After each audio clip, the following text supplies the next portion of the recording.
Hi, welcome to this lecture on the historical roots of disability prejudice.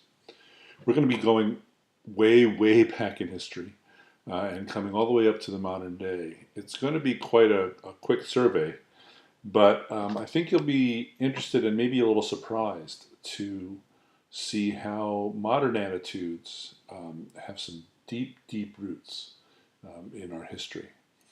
We know, of course, that those who don't know their history are destined to repeat it. And so, my hope is that as we begin to understand these things, we can leave some of this in the past and not drag it with us in the present and then into the future. So, we're going to be looking really in four major areas here. We're going to look at ancient civilizations, we're going to look at the major religions of the world. We'll quickly really go through the Middle Ages up to the 19th century and then in the 20th century. As I said, this is quick, but I think you'll be hopefully enlightened by what we talk about today. So if we go all the way back to really prehistory, okay, we see that disability was a matter of survival, right? For the early humans, the environment was so harsh, right? There were so many things that could threaten the group that every physical disability was a real problem. I mean, you really just could not maintain your society healthfully, safely with people with with physical disabilities in it. And so early humans, they would simply exterminate people with disabilities, or children who were born with disabilities would just be left to die.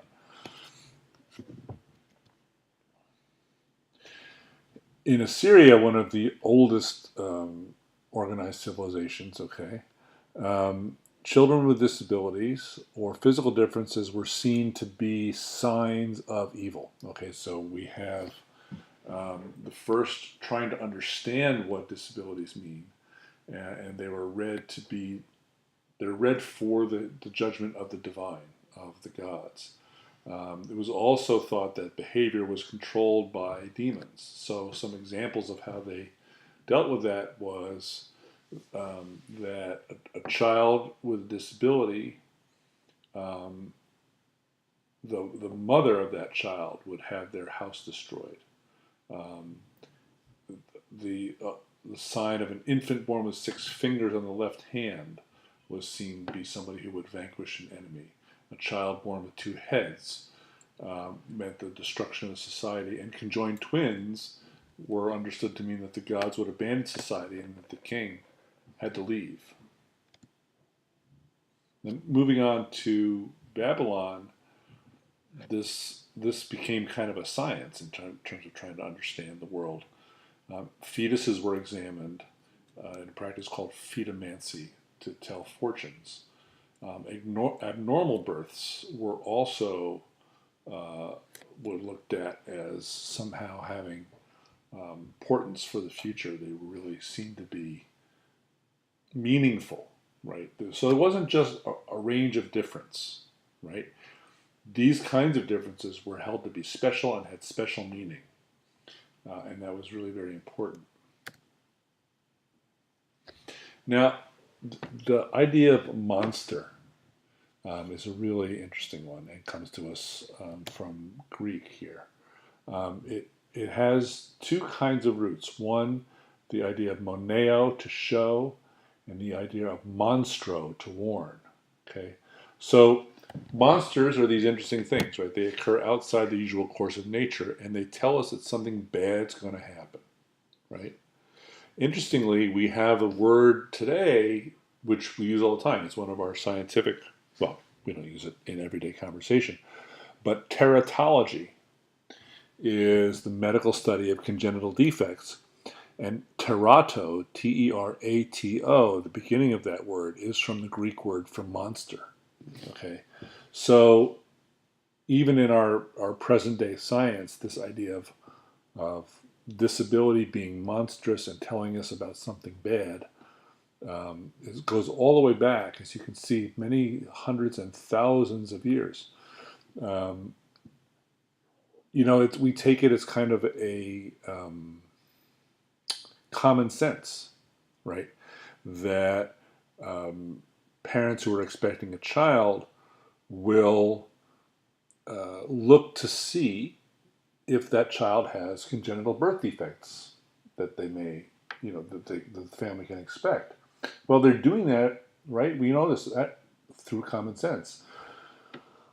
They're doing it because they're worried about what that's going to be, right? This idea of it's being monstrous, it's being bad, it's being a problem, not just a difference, but a problem. Has some really, really long roots. The reason I say it's common sense is not because we necessarily should have it be common sense, but it is so common that we don't question it anymore. Now, in Greece and Rome, they really aspired to physical perfection. So everything, excuse me, everything that was not physically perfect was less than. Okay, so again, there's no sense of a range of difference. There's perfect and not perfect. And deformity was understood as judgment of the gods. Now, certain specific disabilities, interestingly, also held meaning. So blindness was thought to stand in for wisdom. We know about the Oracle of Delphi, right? Who was seen to be able to, who was understood to be able to see into other realms and had great wisdom. On the other hand, Greece and Rome were so word driven and were so language driven that deafness meant the same thing as ignorance and brought about pity. The idea of being deaf and dumb, okay, comes here. Why do we talk about dumb as being mute? Well, that connection to intelligence goes all the way back here to Greece and Rome. We also talk, of course, about deafness today, right, in our language, about how that connotes ignorance, right? So-and-so was ignoring what was going on. The information they needed fell on deaf ears, right? It means they were ignorant of what was going on. Now, it should also be said in modern society, we talk about blindness being ignorance, right? So-and-so was blind to the effects of his actions. Pretty interesting stuff. Now, disability was also connected to power. Okay, so there was infanticide. There was infanticide of children with disabilities, but that was left to the head of the household, which in Greece and Rome was the father. So in a paternal power structure, these decisions were called for, and it was the father who had to make them. The Romans used disability as punishment. Okay, we've heard of people losing their sight, losing limbs, and so forth as a form of punishment when it comes to the law. It was even used as entertainment. Okay, we know about the gladiators, and disabling of people was part of the entertainment of that time, and we'll go into some other pieces of that shortly.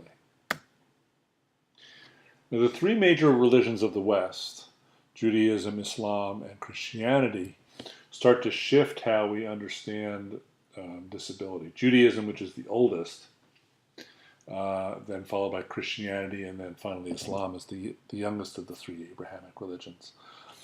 In these places, disability becomes, it retains some of the divine judgment piece, particularly in Judaism, that disability is understood as somehow signifying what God believes or what God judges. But disability in the Abrahamic religions also becomes the opportunity for other people to do good things. So in Judaism, the fact that there's someone with a disability in the community is an opportunity for others to show their charity. So the way in which conventionally normal people deal with people with disabilities is seen as an act of charity, and that's a good thing. Okay.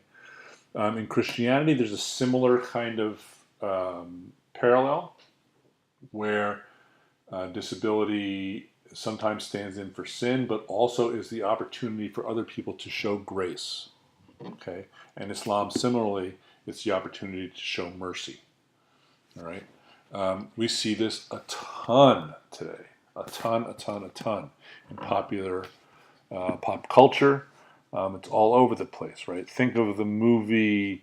Oh gosh, think of almost any movie you know that has a person with a disability in it.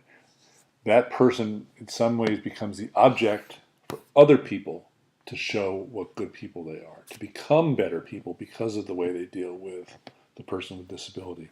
Think of Rain Man, for example. You know, the Dustin Hoffman character isn't there. He really isn't the main character, even though he's the title character. The main character is his brother, Tom Cruise character, who becomes a better person, right? Shows grace by his growth in learning how to be with his brother. So these are really long-standing traditions.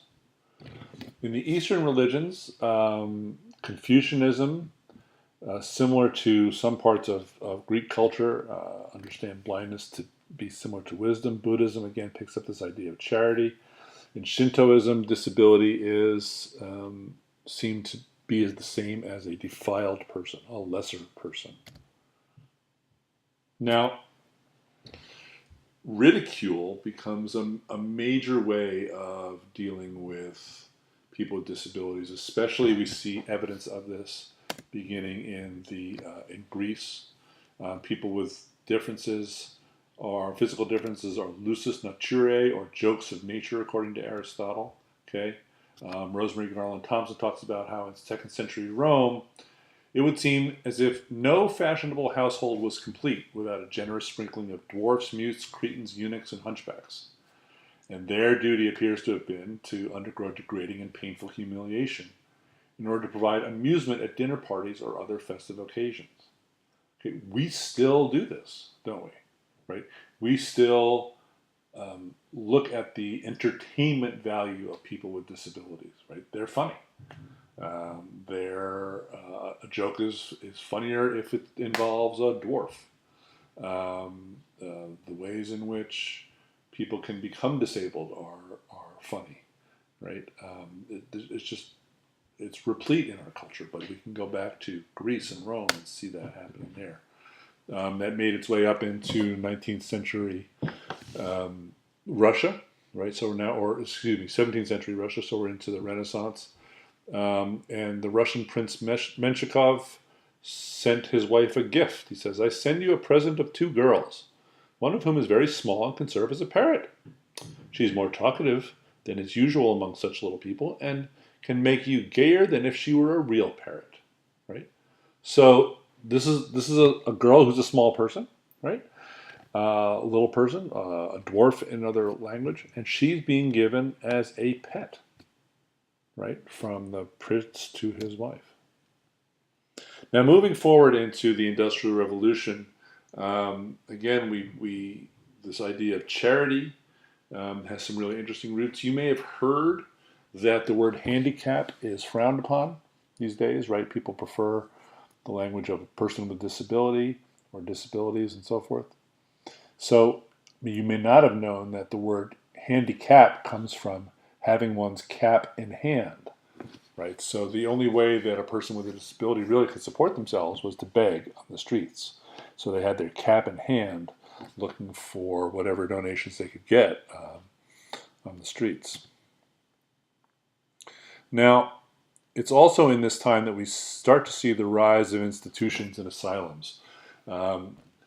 This graphic here that you're seeing is supposed to be the Bethlehem Hospital, which is what we've come to know as Bedlam. Okay. Earlier than that, the Roman Catholic Church accepted people with disabilities into segregated monasteries and asylums for protection and care.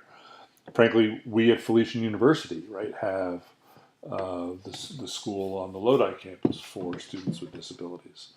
And the picture that's behind the words here is from the Bethlehem Asylum, which was in London, and it's the local British pronunciation of that becomes the word Bedlam, which of course we associate with insanity and chaos. In the U.S., in the colonies, this was continued, right? So families were really the first institution, the first places that were supposed to care for people with disabilities.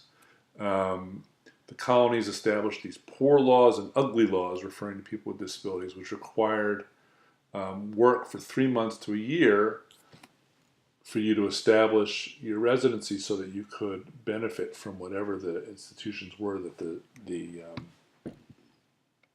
colony had to support people with disabilities if a family couldn't.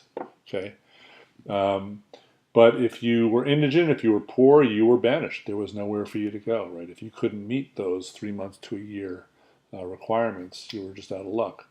But eventually, some rehabilitative institutions were begun. So, in Massachusetts, in the 19th century, we have the School for the Blind, which was touting its success for working with blind idiots. Idiots was a mental term. Idiotic was a medical term. Feeble-minded was a medical term. These were technical terms. The Massachusetts School for Idiotic and Feeble-Minded Youth. They really were just warehousing, though. They weren't actually educating anybody. They were just keeping them away from mainstream society. This institution, I'll be frank, I've forgotten the name of, but this is a New Jersey institute of the same kind that we were just talking about in Massachusetts, and it's still standing. Maybe you recognize this building. Maybe you've been by it. It's somewhere close to us, but at this moment I can't remember the name. Now, in the 19th century, we start with a really important trend that gets us quite away from what was happening in Greece and Rome. You remember that we talked earlier about how being perfect was the standard. Well, starting in the 19th century, we see being normal as the standard. And that's really based on this bell curve idea, okay? That the norm is the top of the curve, and the two areas right around that, okay? Anything within that is seen as the norm, okay? Then you have another standard deviation outside of that. Well, that's pretty different. And 2 standard deviations away from the norm is really different, okay? But this is where normal gets its real strength and comes to be such a huge, important idea. There are many, many ways in which normalcy comes to really rule how we understand difference. If you're not normal, you're abnormal. And this idea of a mathematical distribution of people comes to really dominate starting in the 19th century. Now, you're probably, for example, aware of IQ testing and normal IQ and abnormal IQ and higher than normal and lower than normal IQ and so forth. Well, that all owes to a guy named Cyril Burt, who was a sociologist in Britain in the 19th century.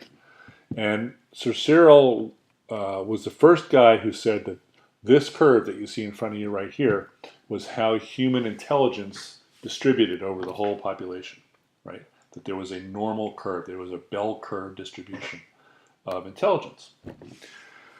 So he did his study with boys, and he did it with boys who went to private schools in Britain. And this was so powerful that he actually became knighted. He became Sir Cyril after that. Well, in the early part of the 20th century and into the middle part of the 20th century, that work was so important it drove the whole science of IQ testing and IQ measurement and so forth. And then around about the 1960s, somebody says, well, no, wait a second. All of Sir Cyril Burt's work was based on these boys who went to private schools. I mean, could that really be true about everybody, right? Does this hold up across cultures and so forth, and genders and other norms? For example, in the IQ test that I would have taken when I was a kid, okay, in the early 60s, there were 2 faces of girls. And they were just line drawings of girls, okay? There was no pigmentation on them. There was no shading on them. They were just line drawings.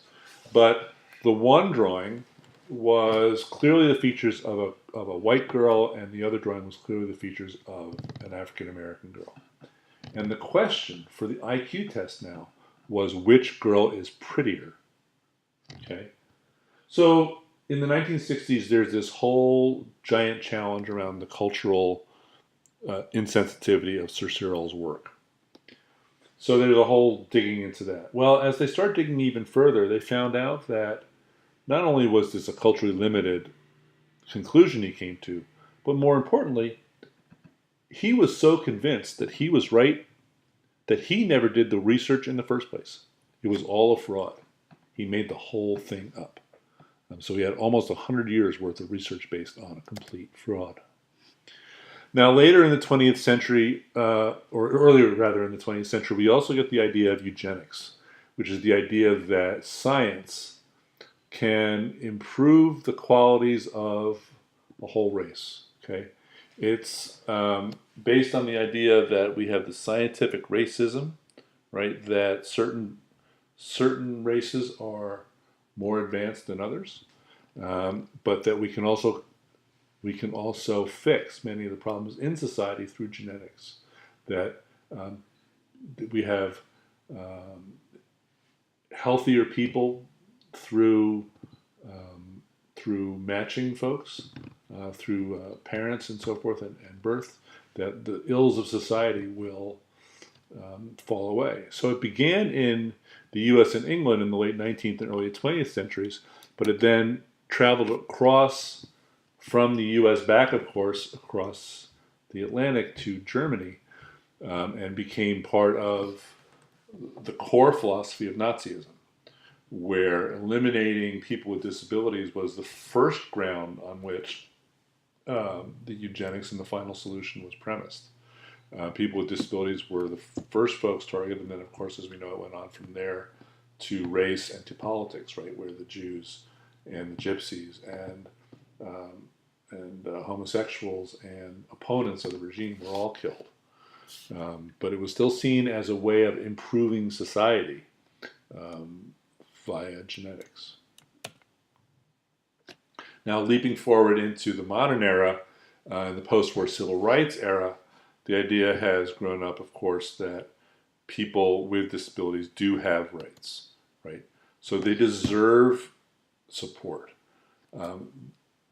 They are normal, they are employable, and that people are due a minimum level of care. And so we begin to see organizations like the Association for Retarded Children, it's now the Association for Retarded Citizens, United Cerebral Palsy Association.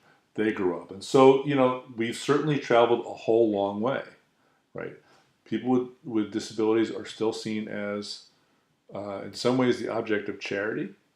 But at least we're now dealing with the idea that people are employable, they deserve a sustainable life, and so forth.